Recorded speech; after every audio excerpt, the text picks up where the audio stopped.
ಇನ್ನು ಸದನದಲ್ಲೇ DCM ಡಿಕೆಶಿಗೆ Siddaramaiah check mate ಅನ್ನ ಇಟ್ರ. ಡಿಕೆಶಿ ಸಿಎಂ ಆಗಬೇಕು ಅನ್ನೋ ಆಸೆ ಬಗ್ಗೆ ಸದನದಲ್ಲಿ ಚರ್ಚೆ ನಡೆಯಿತು. ಆಸೆ ಬಗ್ಗೆ ಸದನದಲ್ಲಿ ಚರ್ಚೆ. ಡಿಕೆಶಿ ಸಿಎಂ ಆಗಲಿ ಅನ್ನೋದನ್ನೇ ಹೇಳಲಿಲ್ಲ ಸಿಎಂ ಸಿದ್ದರಾಮಯ್ಯನವರು. ನಿನಗೆ ಸಿಎಂ ಆಗೋ ಆಸೆ ಇಲ್ವಾ ಅಂತ ಅಶೋಕ್ ಅವರನ್ನ ಸಿಎಂ ಸಿದ್ದರಾಮಯ್ಯನವರು ಪ್ರಶ್ನೆ ಮಾಡ್ತಾರೆ. ಡಿಕೆಶಿ ಸಿಎಂ ಆಗಲಿ ಅನ್ನೋದನ್ನೇ ಸಿದ್ದರಾಮಯ್ಯನವರು ಎಲ್ಲೂ ಸಹ ಹೇಳಲಿಲ್ಲ. ಇಲ್ಲಿ ಮುಖ್ಯವಾಗಿ ಸದನದಲ್ಲಿ ನಡೆದಿರುವಂಥದ್ದು ಒಂದಿಷ್ಟು ಮಾತುಕತೆಗಳು, ಮುಖ್ಯವಾಗಿ ಡಿಸಿಎಂ ಡಿಕೆ ಶಿವಕುಮಾರ್ ಅವರು ಸಿಎಂ ಆಗ್ತಾರಾ ಅನ್ನುವಂತಹ ನಿಟ್ಟಿನಲ್ಲಿ ಸಾಕಷ್ಟು ಚರ್ಚೆಗಳು ನಡೆದಿದೆ.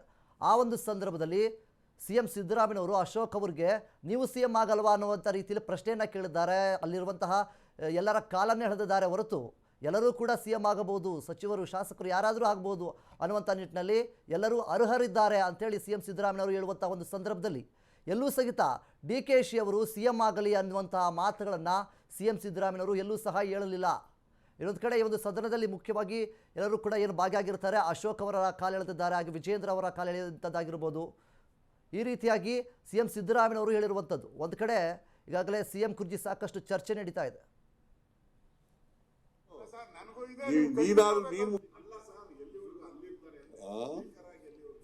ಹೈಕಮಾಂಡ್ ಎಲ್ಲಿವರೆಗೆ ತೀರ್ಮಾನ ಮಾಡ್ತಾರೆ ಅಲ್ಲಿವರೆಗೆ.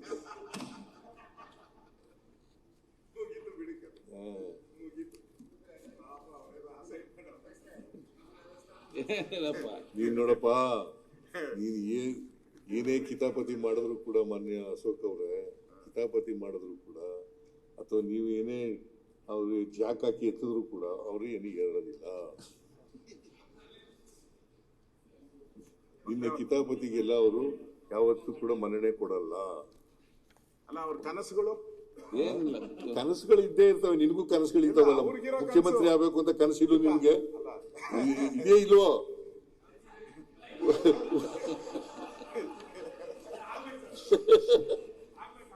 ಆಗ್ಲಿ ಪಾಪ, ನನ್ಗೆ ಸಂತೋಷ ಪಡೋನು ನಾನು. ನೀನ್ ಮುಖ್ಯಮಂತ್ರಿ ಆದ್ರೂ ಸಂತೋಷ ಪಡೋನು ನಾನು. ಅರವಿಂದ ಬೆಲ್ಲದ ಮುಖ್ಯಮಂತ್ರಿ ಆದ್ರೂ ಕೂಡ ಸಂತೋಷ ಪಡೋನು.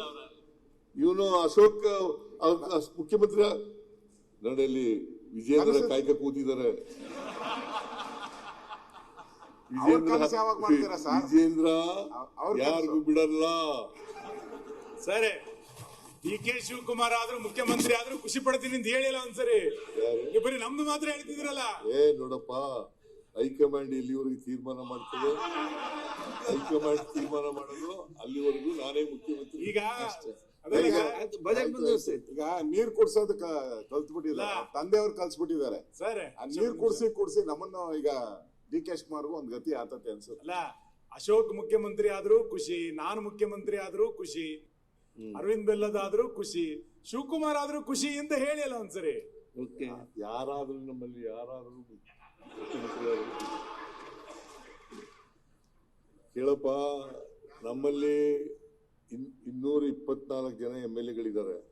ಆ 224 ಕೂಡ 224 ಜನನು ಎಲಿಜಿಬಲ್. ಅವರಲ್ಲಿ ಯಾರು ಮುಖ್ಯಮಂತ್ರಿ ಆದ್ರೂ ಕೂಡ ಖುಷಿನೇ. ಯಾಕೆ ಇವರ MB ಪಾಟೀಲ್ ಆಗ್ಬಾರ್ದ, ಮುನಿಯಪ್ಪ ಆಗ್ಬಾರ್ದ, ಶಿವಾನಂದ ಆಗ್ಬಾರ್ದ, ಮೋಹನ್ ರೆಡ್ಡಿ ಆಗ್ಬಾರ್ದ, ದಿನೇಶ್ ಗುಂಡೂರಾವ್ ಆಗ್ಬಾರ್ದ, ಖಂಡ್ರೆ ಅವ್ರಾಗ್ಬಾರ್ದ? ಎಲ್ರೂ ಯೋಗ್ಯತೆ ಇದೆ, ಅವಕಾಶಗಳು ಸಿಕ್ಕಲ್ಲ ಅಷ್ಟೇ.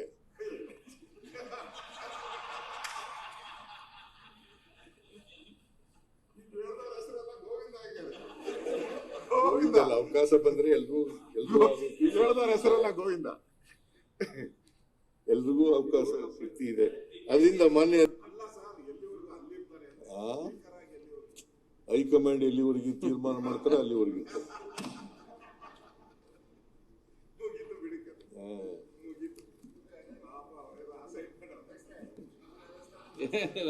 ನೀನ್ ನೋಡಪ್ಪ, ನೀನ್ ಏನೇ ಕಿತಾಪತಿ ಮಾಡಿದ್ರು ಕೂಡ, ಮಾನ್ಯ ಅಶೋಕ್ ಅವ್ರೆ, ಕಿತಾಪತಿ ಮಾಡಿದ್ರು ಕೂಡ ಅಥವಾ ನೀವು ಏನೇ ಅವ್ರಿಗೆ ಜಾಕ್ ಹಾಕಿ ಎತ್ತಿದ್ರು ಕೂಡ ಅವ್ರಿಗೆ ಏನಿಗೆ ಹೇಳೋದಿಲ್ಲ. ಬರೀ 15 ದಿನಗಳಲ್ಲಿ ಸಕ್ಕರೆ ಕಾಯಿಲೆನ ಕಂಟ್ರೋಲ್ ತರಲಿಕ್ಕೆ ದಿವ್ಯಾಮೃತದಂತೆ ಕೆಲಸ ಮಾಡುತ್ತೆ ಮೆಹಾಟೋನ್. ಕಹಿ ಇಲ್ಲ, ಒಗರಿಲ್ಲ ಅಥವಾ ಇದರಲ್ಲಿ ರುಚಿ ಇಲ್ಲದಿರತಕ್ಕಂಥದ್ದಿಲ್ಲ. ಇದರಲ್ಲಿರ್ತಕ್ಕಂತಹ ಆಯುರ್ವೇದಿಕ್ ಅಂಶಗಳು ಸಹಿತ ಪ್ರಧಾನವಾಗಿರ್ತಕ್ಕಂಥದ್ದು ಅರಿಶಿನ, ಬೆಟ್ಟದ ನೆಲ್ಲಿಕಾಯಿ. ಅಂತಹ ಅದ್ಭುತವಾದಂಥ ಗುಣ ಮೆಹಾಟೋನ್ ಅಂತಕ್ಕಂಥದ್ದು.